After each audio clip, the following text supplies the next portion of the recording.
자, 오늘 오전에 하나님 말씀 보도록 하겠습니다. 오늘 오전에 하나님 말씀은 히브리서 10장 히브리서 10장 19절부터 22절까지 보도록 하겠습니다. 히브리서 10장 19절로부터 22절까지입니다.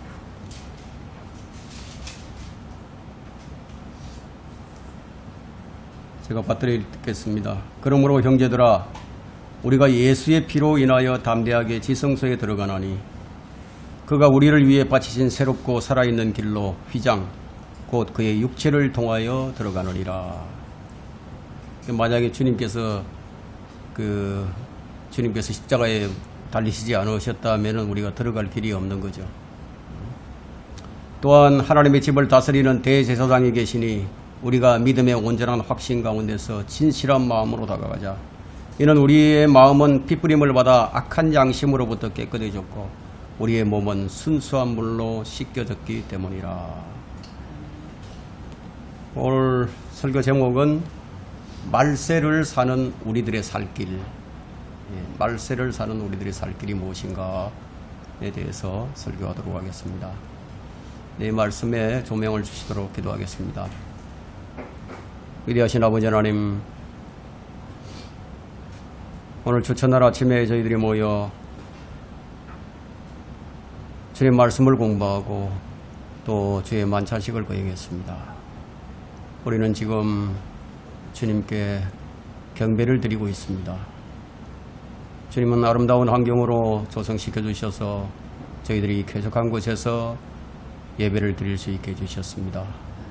예배에 참여해 있는 모든 성도들은 주님을 진실로 사랑하며 첫째로 사랑하는 자들입니다.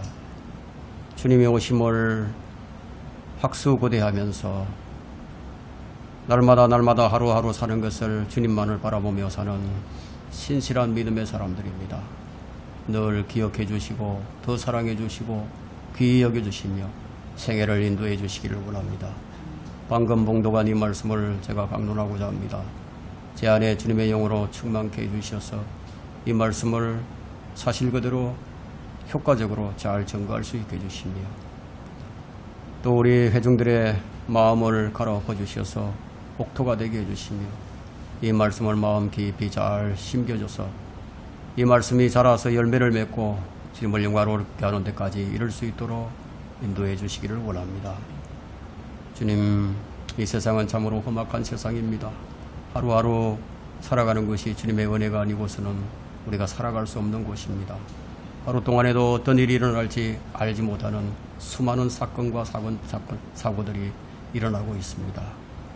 이 무더운 여름철 장마가 지속되는 가운데서도 우리의 안전과 건강을 지켜주신 은혜로 인해서 감사를 드립니다.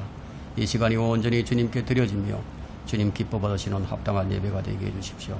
악한 마귀 방해하지 못하도록 지켜주옵소서. 주 예수 그리스도의 이름으로 기도했습니다. 아멘. 사람들은 말을 합니다. 오늘보다 더 나은 내일이 있다. 그러나 세상은 어떻습니까? 오늘보다는 내일이 더 버겁기만 합니다. 경제는 추락하고 빈부의 격차는 더 크게 벌어지고 한 푼도 쓰지 않고 월급을 10년을 모아도 집을 살 수가 없습니다. 물가는 폭등하고 수입은 줄고 지출은 더 많아집니다. 70년 만에 대공황이 시작되었다고 말을 합니다. 삶의 희망이 보이지 않는 사람들이 속출하고 있습니다. 이제 이 시대는 한탕주의도 통하지 않는 시대가 되었습니다. 이제 사람들은 말을 합니다. 오늘보다 나은 내일은 없다고. 절망과 한숨으로 땅끝이 물들어가고 있지만 주님은 주님의 일을 하고 계십니다. 주님은 이렇게 말씀하십니다. 너는 두려워 말라. 내가 너에게 평안을 주노라. 내가 너를 쉬게 하리라. 내가 너를 떠나지 아니하며 너를 버리지 아니하리라. 격려하시면서 발세를 사는 우리들에게 힘과 용기를 불어넣어주고 계십니다. 지금 우리가 선 곳이 땅끝이에요.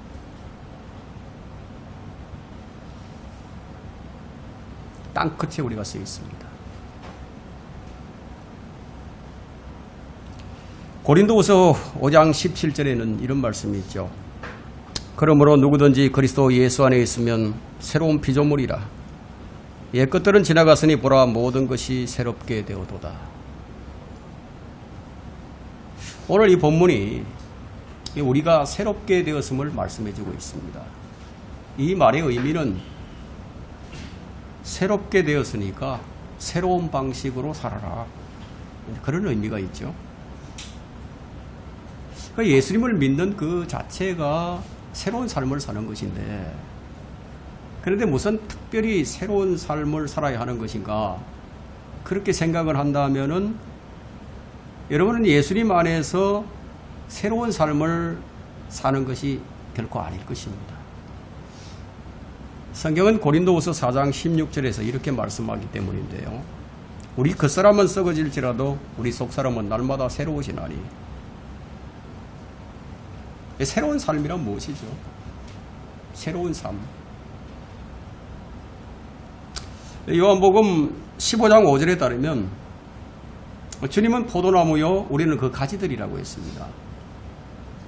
우리가 주 안에 거하면, 주님이 우리 안에 거하면 그 사람은 많은 열매를 맺는다고 했습니다.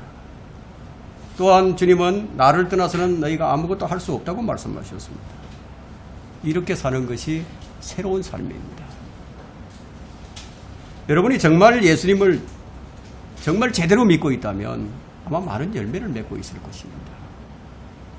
그런데 어제는 열매를 맺었는데 오늘은 열매를 맺지 못한다면 그것은 결코 새로운 삶이라고 말할 수가 없겠죠. 시간은 참 빨리 지나갑니다.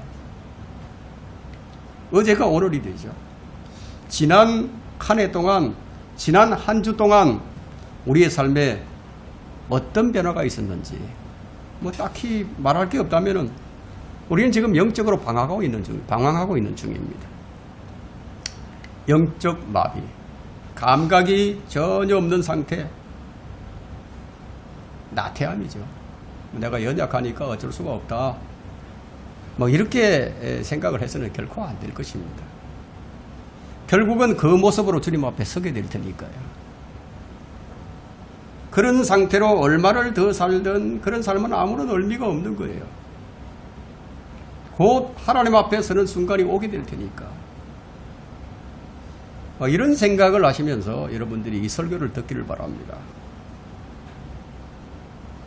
어떤 분은 어떤 기대도 어떤 희망조차도 없는 분들도 있어요. 그래서 우리가 예수님을 믿는 것이에요. 세상에 희망이 있고 우리 삶에 희망이 잔뜩 좋은 희망이 있다면 예수님 안 믿겠죠. 주님은 수고하고 무거운 짐진 자들아 다 내게로 오라. 그리하면 내가 내게 힘을 주리라고 말씀하셨는데, 예수님을 믿는 척 하지 않고 진짜 예수님을 만날 준비를 하는 사람은요, 분명히 새로운 삶을 살고 있을 거예요. 근데 우리가 주의해야 할 것이 뭐냐면 우리의 작은 행동 하나하나, 그 작은 행동 하나하나가 우리 삶에 큰 영향을 미친다는 사실을 우리가 인지할 필요가 있습니다. 우리의 삶의 소소한 것들까지도 우리 영적인 삶에 큰 영향을 미칠 수 있다는 거예요. 그래서 이처럼 우리의 믿음은 그 믿음의 정도에 따라서 우리 삶 가운데 작은 행동 하나하나에 영향을 미치기 마련입니다. 방금 읽은 이 히브리서는요, 1차적으로는 히브리인들로 불리는 사람들을 위한 서신인데, 그러나 하나님의 은혜의 복음을 통해서 구원받은 사람들에게도 적용되는 구절들이 참 많이 있습니다. 역사적으로 볼 때 히브리인들이 구원을 받고 기쁨으로 주님을 섬기다가 그만 낙심한 자들이 있었어요. 주님을 잘 섬겼는데 낙심을 했어요. 왜냐하면 32절부터 34절을 보게 되면요. 너희가 빛을 받고 난 후에, 구원받았다는 얘기죠. 빛을 받고 난 후에 고난의 큰 싸움을 견뎌낸 지난 날을 기억하라. 이것은 이제 낙심한 자들에게 주시는 큰 격려의 말씀인데요. 너희는 간혹 비방과 고난을 당하여 사람들에게 구경거리가 되었고 또 그런 처지에 있는 자들과 동료가 되었으니 너희가 갇혀있는 나에게 연민을 갖고 또 너희 재산을 빼앗기는 것도 기꺼이 당한 것은 하늘에 더 좋고 영구한 재산이 있음을 너희가 너희 안에서 알미니라.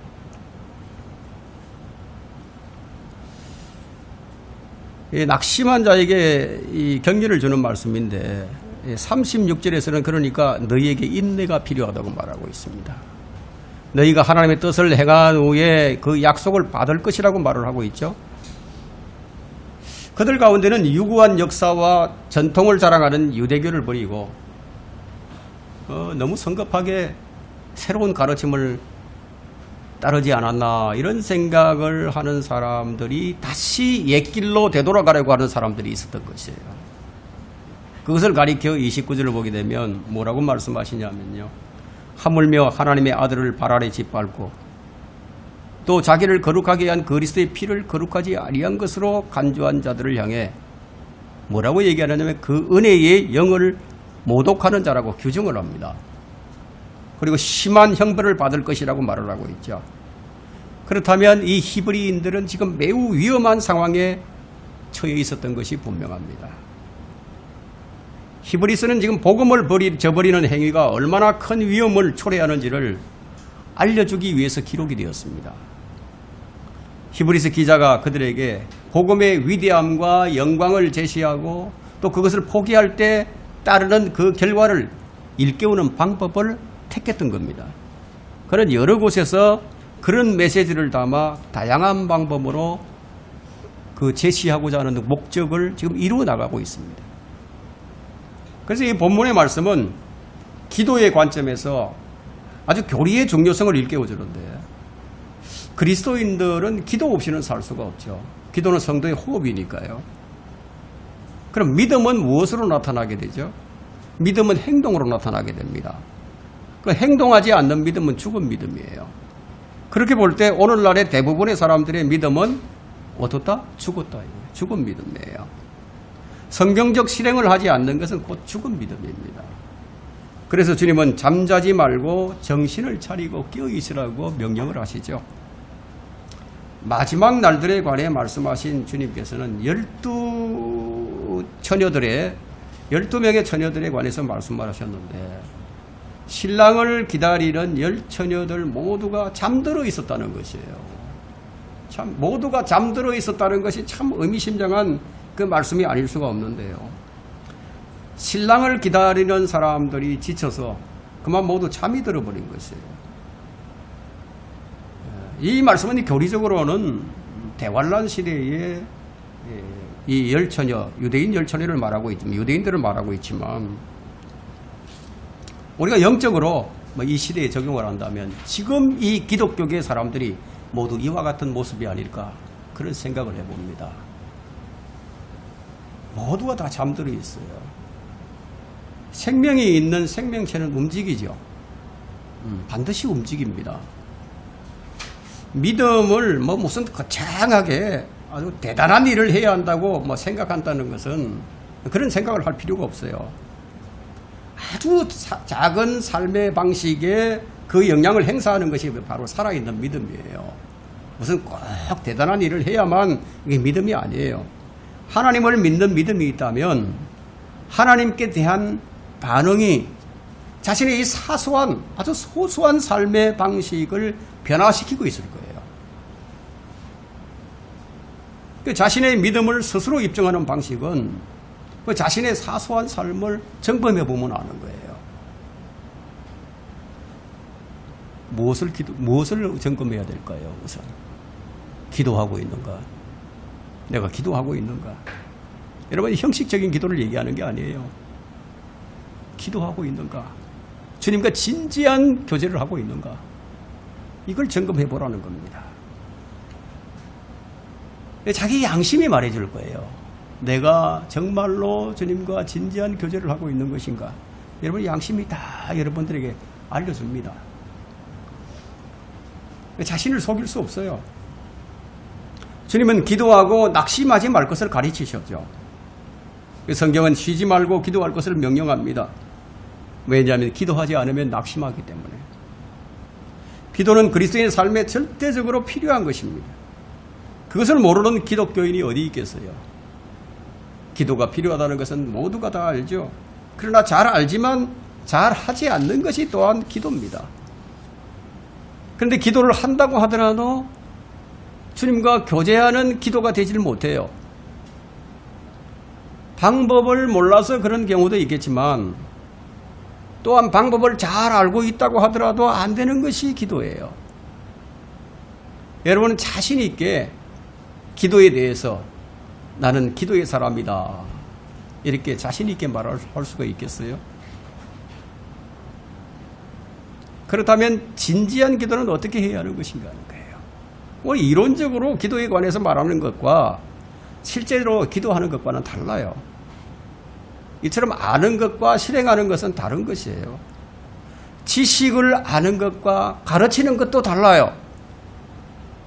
성경을 공부한 사람들은 지식을 아는 것 같은데 막상 가르치려고 하면 그것이 잘 안 돼요. 이런 문제가 있기 때문에 히브리서 기자는 참된 기도를 어떻게 하는 것인지를 가르치는 겁니다. 그는 기도해야 할 뿐만 아니라 기도하는 사람이 가져야 할 자세까지도 언급합니다. 담대함, 즉 확신과 자신감을 가지고 기도해야 한다고 가르칩니다. 또한 온전한 믿음으로 나가야 한다고 가르칩니다.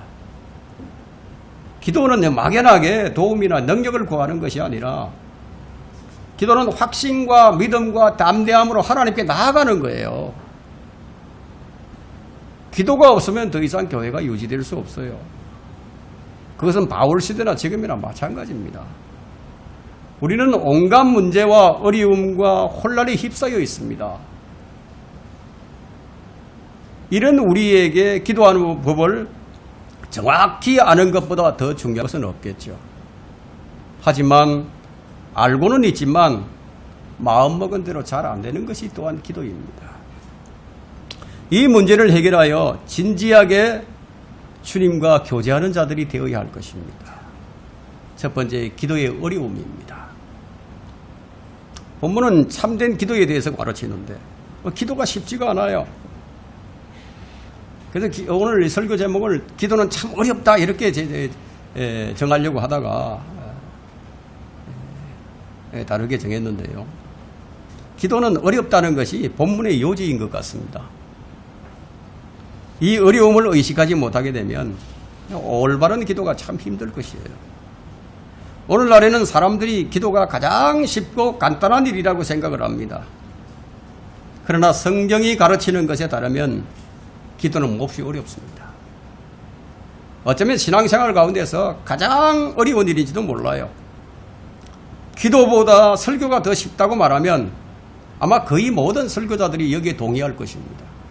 그만큼 기도가 더 어려운 거예요. 이 사실을 깨닫지 못하는 사람은 아마 기도를 제대로 해본 적이 없는 사람일 것입니다. 그렇다면 무엇이 그렇게 어려울까요? 기도가 어려운 그 이유는요. 첫째, 기도가 지성소에 들어가는 것이기 때문이에요. 오늘 본문 19절에 보면은 그러므로 형제들아 우리가 예수의 피로 담대하게 지성소에 들어가나니. 히브리서 기자는 지금 기도를 지성소에 비유해서 지금 말을 하고 있죠. 즉 성전의 건축물, 성전 건축물의 구조를 언급합니다. 성전은 이전에 성막의 형태로 되어 있었는데 성전 건물 바깥은 여러 뜰로 나누어져 있었어요. 누구나 들어갈 수 있는 뜰이 있고요. 유대인들만이 들어갈 수 있는 뜰과 제사장만이 들어갈 수 있는 뜰이 있었어요. 성전 안에는 휘장이 있었고 그 안쪽에는 지성소라 불리는 장소가 있었는데 그곳에는 오직 한 사람만이 들어가는데 대제사장이 그것도 1년에 한 번만 그곳에 들어갈 수가 있었습니다. 왜 그렇게 했을까요? 왜냐하면 지성소, 곧 성소의 가장 안쪽에 있는 그곳은 하나님의 임재가 있는 곳이었기 때문이에요. 거기서 그곳에는 언약궤가 있고 그 자비석 위에 두 그룹이 덮고 있고요. 그 궤 안에는 뭐가 있었냐면 십계명이 적힌 두 돌판이 들어 있었습니다.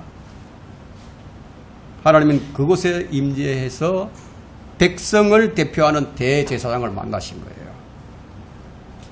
기도는 우리 자신이나 다른 사람에게 말하는 것이 아닙니다. 기도란 하나님의 임재 가운데 들어가는 거예요. 그래서 어려운 거예요.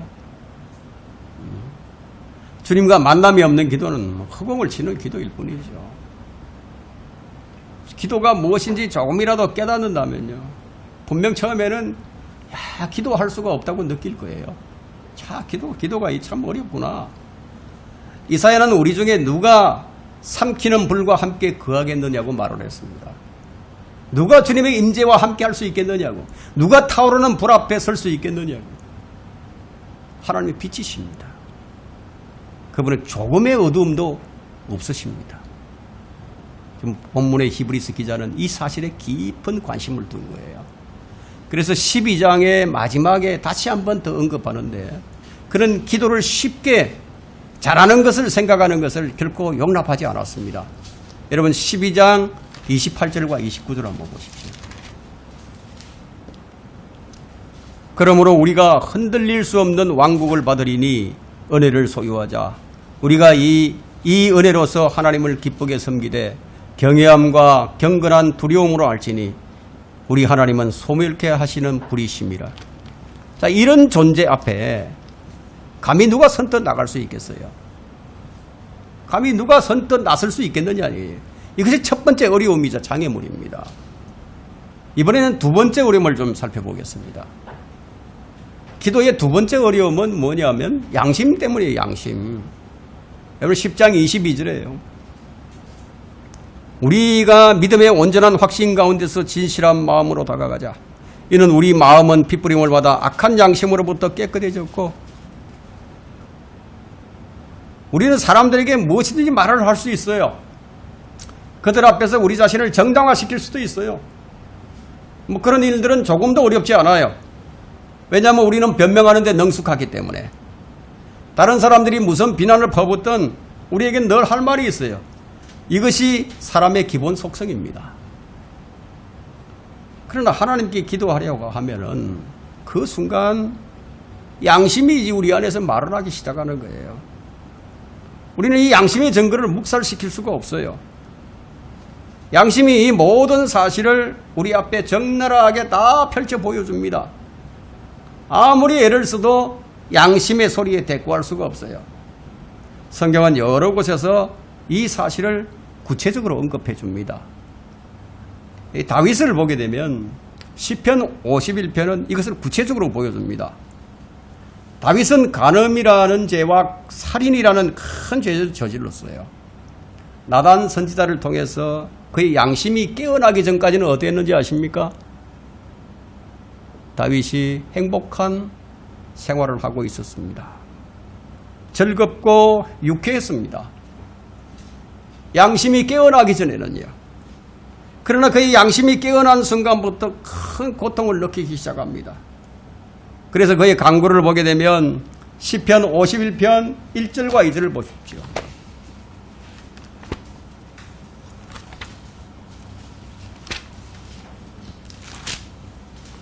1절과 2절에 오 하나님이여 주의 자애하심을 따라 나에게 자비를 베푸소서.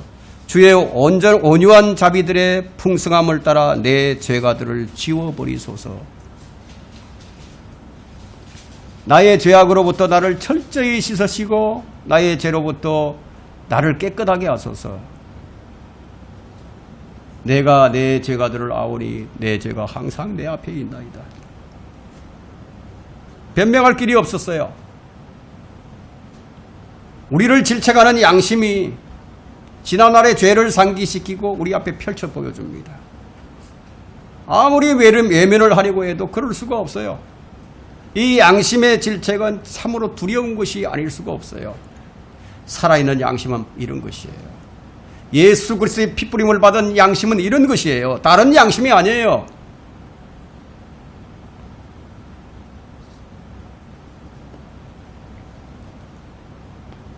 그리스도인의 양심은 바로 이런 것이어야 합니다. 탕자의 경우도 마찬가지였어요. 탕자는 자신을 자랑하고 정당화하는 사람이었지만 결국 정신을 차리고 자신의 죄를 의식합니다. 그리고 아버지께로 돌아왔습니다. 변명할 길이 없었어요. 그는 하늘과 아버지께 죄를 지었기 때문에 더 이상 아들이라고 불릴 자격조차 없다고 고백을 합니다.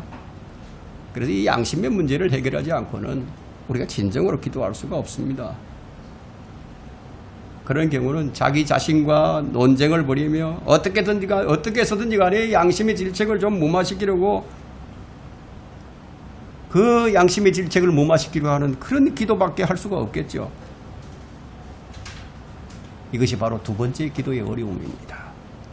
이제 세 번째 어려움을 우리가 생각해 본다면 22절의 마지막에 보면요. 우리 몸은 순수한 물로 씻겨졌기 때문이라. 이 말씀은 무엇을 의미하느냐면 우리 스스로가 부정하다고 느끼는 거예요. 우리 스스로가. 기도에서 이제 궁극적인 문제는 단순히 죄책이 아니라 죄책감이 아니라 죄의 오염이에요. 우리가 전적으로 부패한 탓에 무엇을 행하든 무엇을 행하지 않든 모든 일에 문제가 있다는 것을 느끼는 거예요, 스스로. 자, 본성이 부패하고 악하다는 거예요. 잘못된 인간이 어떻게 거룩하신 하나님 앞에 나아갈 수 있겠느냐는 거죠. 그래서 다윗은 이 시편 51편에서 이 사실을 아주 확실하게 보여줍니다. 그런 간음죄와 살인죄를 지은 것보다도 그런 일을 저지르려는 그 욕망이 자신의 진정한 문제임을 깨달았던 거예요. 자기가 왜 그 일을 하게 되었는지 그것을 깨달았던 거예요.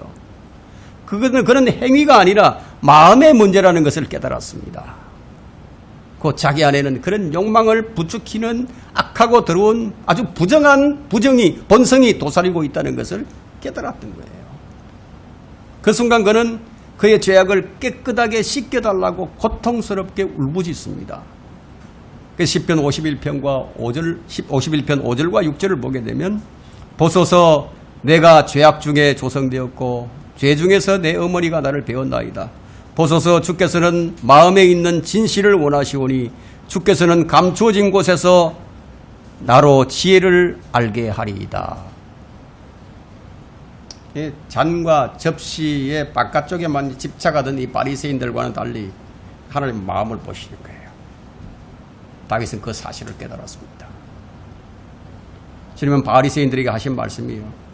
누가복음 16장 15절에서 주께서 그들에게 말씀하시기를 너희는 사람들 앞에서 스스로 의롭다 하는 자들이지만 하나님께서는 너희 마음을 아시느니라. 이는 사람들 가운데서 크게 높임을 받는 것이 하나님 보시기에는 가정스러움이라고 하시더라. 그래서 다윗이 이런 고백을 합니다. 주께서는 마음에 있는 진실을 원하시오니 주께서는 감추어진 곳에서 나로 지혜를 알게 하시리다. 라고 말을 하면서 우슬초로 나를 정결케 하소서. 내가 깨끗하게 되리이다. 나를 씻기소서. 내가 눈보다 더 희게 되리이다. 라고 부르짖습니다. 그리고 나서 하는 말이 10절에서요. 오 하나님이여 내 안에 깨끗한 마음으로 창조하시고 내 안에 바른 영을 새롭게 하소서. 라고 참된 기도를 올리는 거예요. 이처럼 죄의 오염이 문제입니다. 탕자는 아버지께 지금부터는 아버지의 아들이라 일컫지 말아달라고, 나를 한 품꾼의 하나로 여겨달라고 말을 했습니다. 그 말에는 나는 아버지의 아들이라고 불릴 만한 그 자격을 잃어버렸다는 거예요. 내 본성이 사악하고 더러워서 나는 부패했다, 그런 뜻이 담겨 있습니다. 지금까지 기도의 세 가지 어려움을 우리가 확인을 해보았는데 이것을 의식하고 극복하지 않고서는 온전한 기도가 안 되는 겁니다. 복음을 저버리고서도 여전히 기도할 수 있다고 생각하는 히브리인들에게 지금 히브리서 기자는 복음의 올바른 교리가 없이는 기도할 수 없다는 사실을 일깨워주는 거예요. 새로운 복음을 던져버리고 다시 옛 복음으로 되돌아가려고 했던, 다시 율법으로 돌아가려고 했던 이 히브리인들을 너희들이 그런 상태로는 기도할 수 없다는 것을 일깨워준 겁니다. 두 번째, 기도에는 참 마음이 필요합니다. 히브리서 기자는 진정으로 기도할 수 있는 유일한 길을 그들에게 가르치고자 했던 거예요. 그는 과연 무엇을 가르쳤을까요? 그는 먼저 참 마음을 가르쳤습니다. 오늘 본문 10장 22절에 보면 믿음의 온전한 확신 가운데 진실한 마음으로 다가가자. 진실한 마음으로 나아가자는 거예요. 진실한 마음은 정직함이죠. 진지함이죠. 하나님 앞에서는 우리가 본심을 숨길 수가 없어요. 하나님을 속이는 일은 불가능합니다. 하나님께서는 모든 것을 다 보시고 모든 것을 다 아십니다. 히브리서 4장 12절부터 13절을 한번 보겠습니다.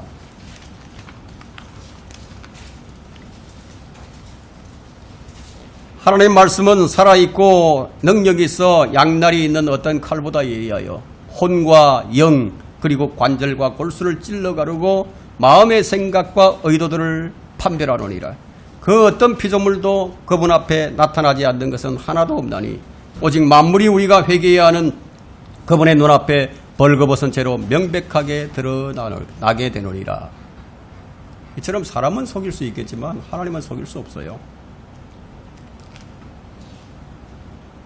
하나님은 우리의 모든 것을 다 알고 계십니다. 그러하기에 참 마음이 필요한 거예요. 우리는 정직하고 솔직해야 합니다. 시편 66편 18절에 내가 내 마음의 죄악을 생각하면 주께서 내게 듣지 아니하시리라고 말씀하십니다.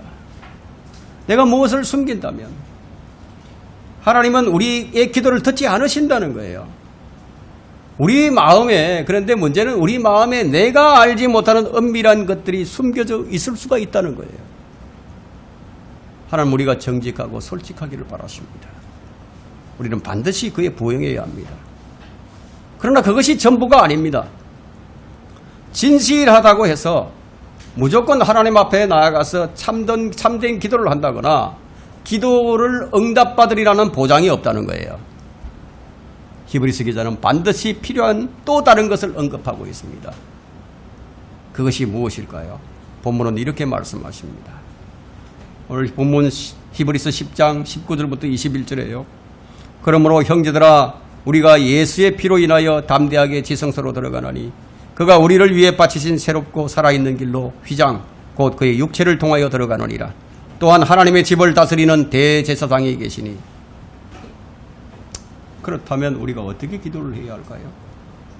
그 답을 새로운 길, 즉 새롭고 살아있는 길에서 찾아올 수가 있습니다.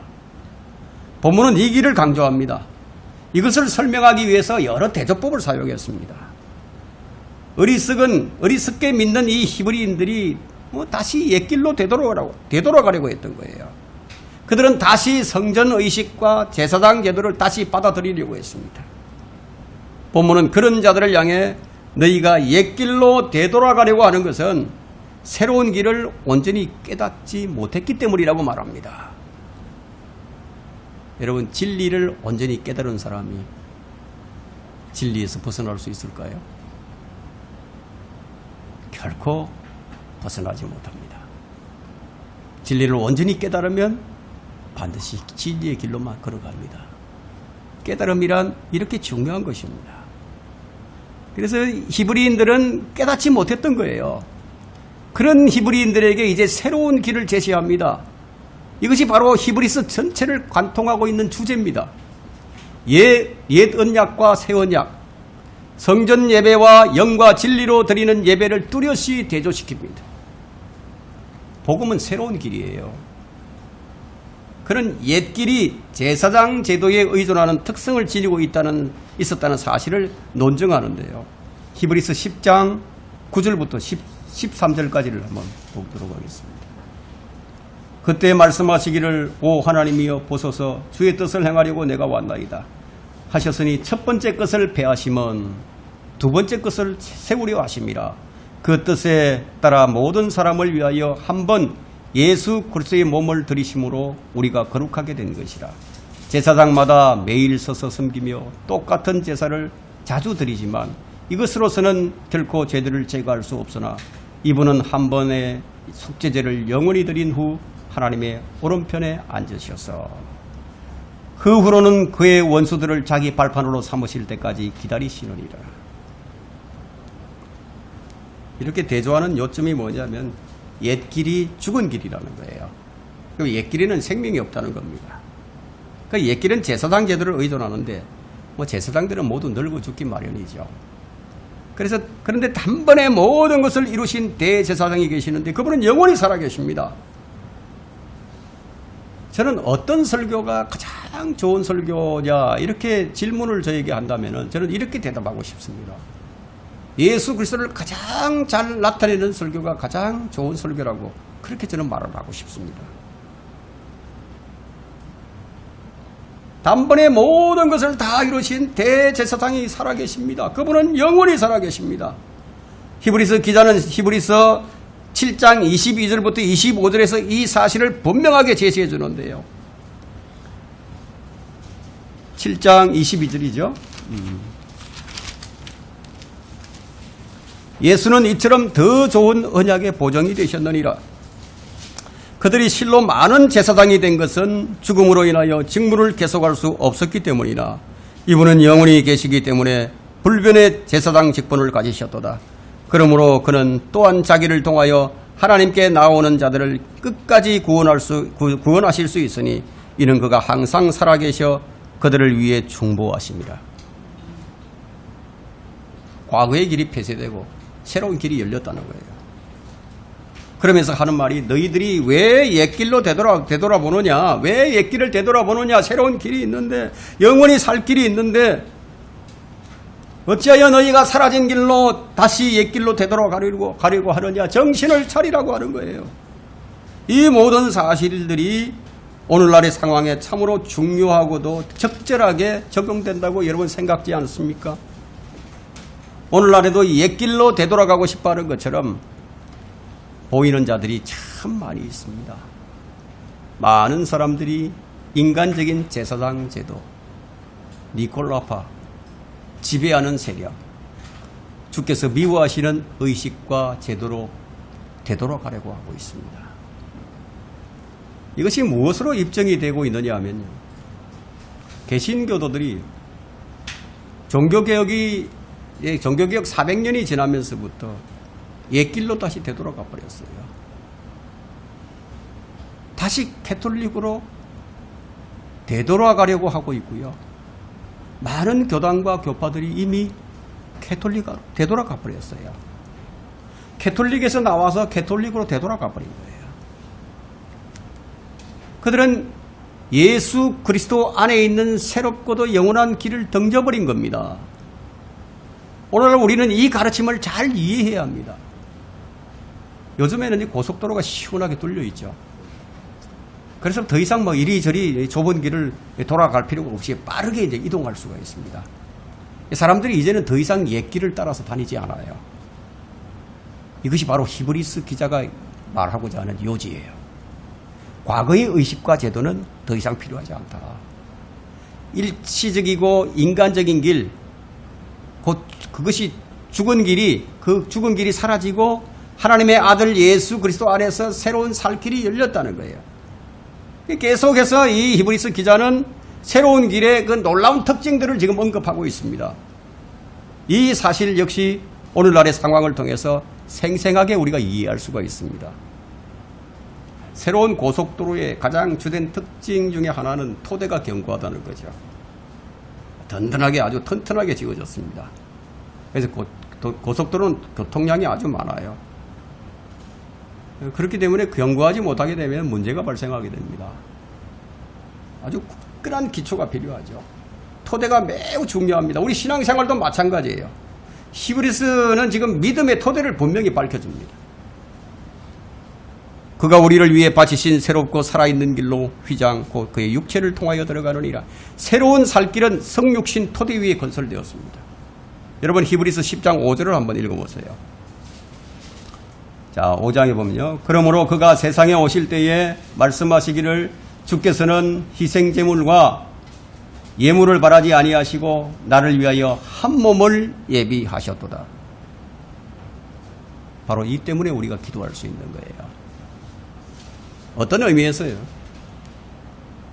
우리로 하여금 기도하게 하고자 예수 그리스도께서 이 땅에 오셨다고 말할 수도 있습니다.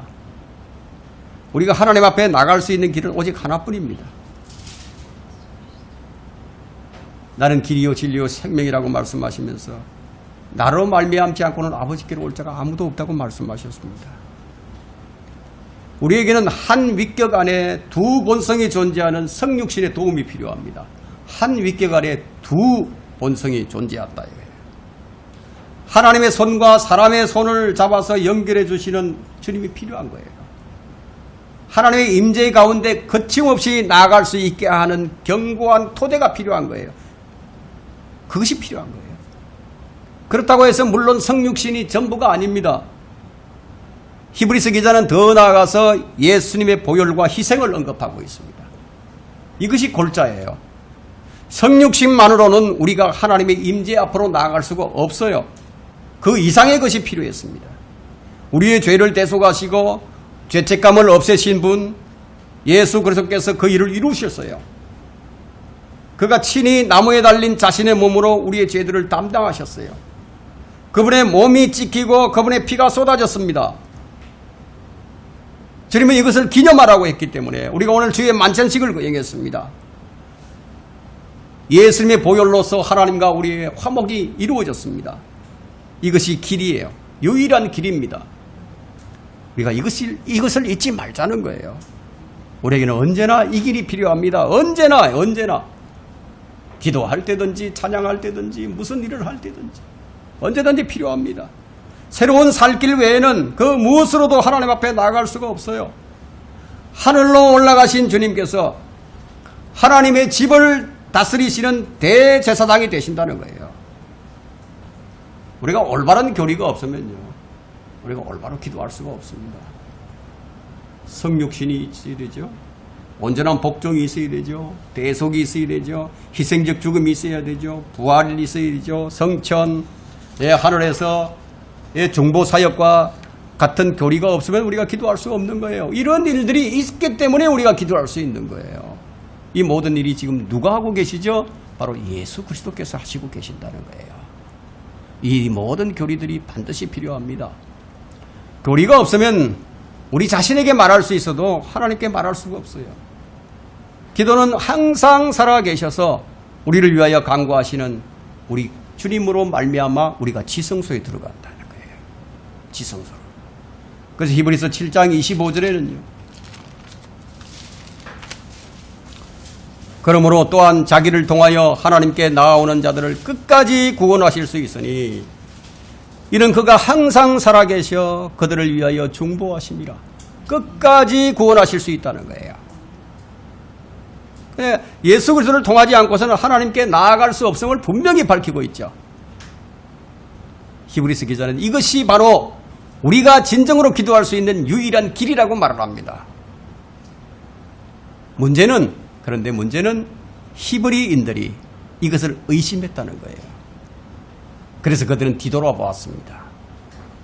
히브리서 기자는 그들이 다시금 믿음의 확신, 절대적인 확신을 갖기를 원했습니다. 오늘날에도 그리스도인들이 이런 확신이 없이 믿음의 생활을 하는 사람들이 참으로 많이 있습니다. 바로 이런 것들을 위해서 이 성경이 기록된 거예요. 본보기가 되게 하기 위해서. 바로 예수 그리스도 때문에 우리는 담대하게 하나님 앞에 나아갈 수가 있게 되었습니다. 우리는 은혜로서 하나님을 기쁘게 섬기되 경외함과 경건한 두려움으로 하라고 히브리서 12장 28절에 말씀을 해주십니다. 그러므로 우리가 흔들릴 수 없는 왕국을 받으리니 은혜를 소유하자. 우리가 이 은혜로서 하나님을 기쁘게 섬기되 경외함과 경건한 두려움으로 할지니. 어떻게 그렇게 할 수 있을까요? 이미 그 문제에 대해서 우리는 이미 확인한 바가 있습니다. 앞에서 말한 세 가지 문제에 대한 해답이기도 합니다. 지성소에 들어가 하나님과 대면하려면 이 길밖에 없어요. 이것이 바로 하나님의 길입니다. 하나님의 역사가 시작되기 전에 이미 그 길을 계획하고 만드셨습니다. 아버지와 아들과 성령께서 영원전에 그 유일한 길을 만드시기로 합의하셨습니다. 하나님께서 친히 그 길을 만드셨어요. 바울은 이렇게 얘기합니다. 하나님께서 택하신 자들에게 누가 협의를 씌우리요? 의롭다 하시는 분은 하나님이시니 누가 정죄하리요? 라고 말을 합니다.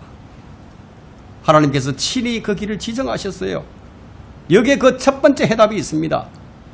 하나님께서 그 길을 만드셨고 우리에게 그 길로 걸어가라고 명령을 하십니다. 그러면 우리는 우리의 양심에 대해서 어떻게 대답을 해야 할까요?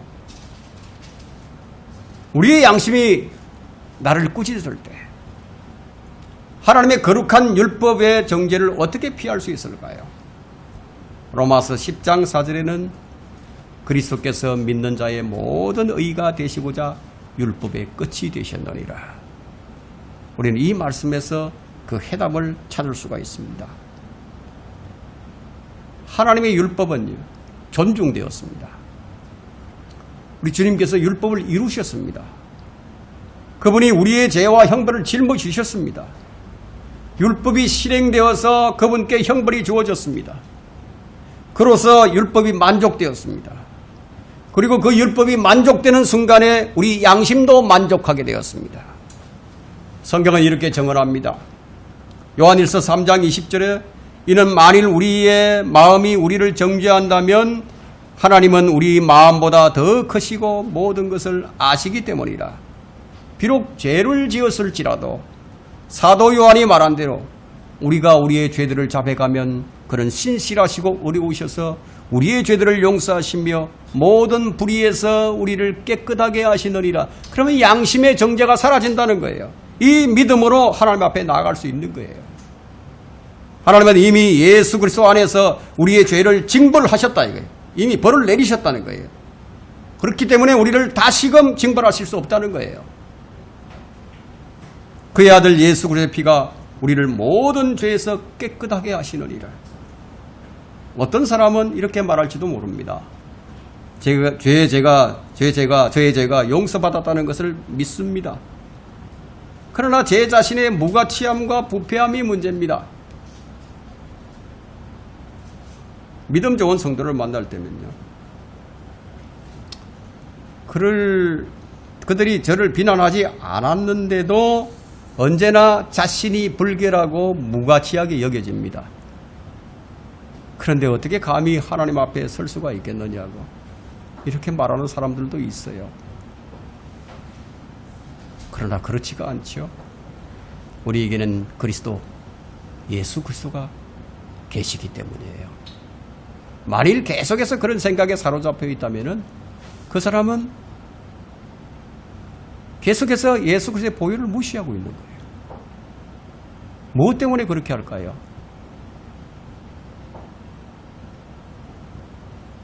마귀의 미혹이겠죠. 주님은 영원한 빛이신데 주님이 살피시는 길 안에 우리가 거하게 될 때 우리의 영과 혼이 얼마나 순결해지는지, 우리 마음이 움츠러들지 아니하고요, 고요한 평안과 기쁨으로 주님을 바라보며 살 수 있게 됩니다. 우리의 신앙생활은 바로 이것이 필요한 거예요. 우리가 주님을 바라보기만 하면 우리 안에 평강이 넘치게 되고 기쁨이 넘치게 된다는 거예요. 이것이 기도에 관한 히브리서의 가르침이에요. 우리는 우리 자신이나 우리의 선행이나 우리의 선한 소원이나 또 우리가 다른 누구보다도 더 낫다는 사실을 의지해서는 안 됩니다. 그건 교만이죠. 겸손해야 합니다. 또한 제사당 제도나 율법주의나 즉 신약 성경이 아닌 구약 성경에 속한 의식이나 제도를 의식해서도 안 됩니다. 길은 오직 하나예요. 십자가에 못 박혔다가 부활성천에서 하나님의 우편에 앉아 계셔서 항상 우리를 중보하시는 주님을 우리가 기억해야 한다는 거예요. 지금 우리는 혼란하고 불확실한 시대를 살고 있습니다. 다른 곳은 물론이고 우리가 사는 이곳에도 언제 종교적인 박해가 몰아닥칠지 우리는 몰라요. 초대교회가 겪었던 박해, 캐톨릭에게 박해받았던 중세교회들이 겪었던 환난과 시련, 그 문제들을 우리도 겪을 수가 있어요. 삶의 현실은 그러할지라도 하나님 앞에 나아가는 길을 아는 것보다 중요한 것이 더 무엇이 있겠어요? 우리 모두에게는 주의 자비가 필요하며 주의 긍휼하심이 필요합니다. 우리 모두에게는 때를 따라 돕는 하나님의 은혜가 필요합니다. 그것을 얻는 길은 오직 하나뿐이라는 거예요. 하나님이 교회에 가시고 그분의 아들이 이루셨으며 복되신 성령께서 이끄시는 능력으로 새로운 살 길을 걷는 거예요. 우리가 구원받아 새롭게 되었기 때문에 이것이 가능해졌습니다. 이제 우리는 사소한 작은 것에서부터, 작은 것 하나에서부터 시작을 해야 됩니다. 어떤 미미한 것일지라도 가볍게 여기서는 안 된다는 거예요. 결론적으로 우리는 사소한 삶의 방식이 삶 그 자체를 결정한다는 사실을 늘 기억해야 합니다. 삶의 방식이 느슨해지면 진정한 기도가 나오지 않게 됩니다. 우리 감정이라는 게요, 약간만이라도 손상을 입게 되면요, 기도가 안 돼요. 부부간에 불화가 일어났다. 기도가 딱 막혀버려요. 기도가 안 나와요. 우리 감정이 상하면 기도가 안 돼요.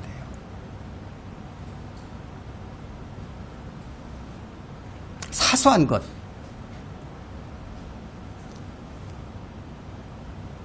헛된 기도가 무엇일까요? 헛된 기도라고 한다면 진정성이 없는 기도죠. 저는 이렇게 생각합니다. 형식적인 기도, 형식적인 신앙생활. 히브리서 기자는 바로 이것을 우리들에게 깨닫게 하기 위해서 이 본문의 말씀을 기록한 것이라고 생각합니다. 깨달음이 없이는 진정성이 나오지 않아요. 깨달음이 없이는 하나님의 은혜를 이해할 수 없습니다. 이론적으로 알 뿐이에요. 지식적으로 알 뿐입니다. 참된 믿음을 가졌다면요, 그의 믿음의 삶의 방식에서 현저하게 드러나게 됩니다. 그것이 가장 먼저 어디서부터 시작이 되냐면 기도에서부터 시작이 됩니다. 무엇을 하든지 기도가 우선되어야 합니다. 기도가 어렵게 느껴지게 해서는 안 된다는 거예요. 내 기도하는 한 시간이 가장 즐겁고 가장 귀한 것이 되어야 합니다. 우리 생애에서요, 가장 소중한 시간은 기도하는 시간이에요. 그리고 우리가 함께 모여서 경배하는 시간이에요. 예배드리는 시간이에요.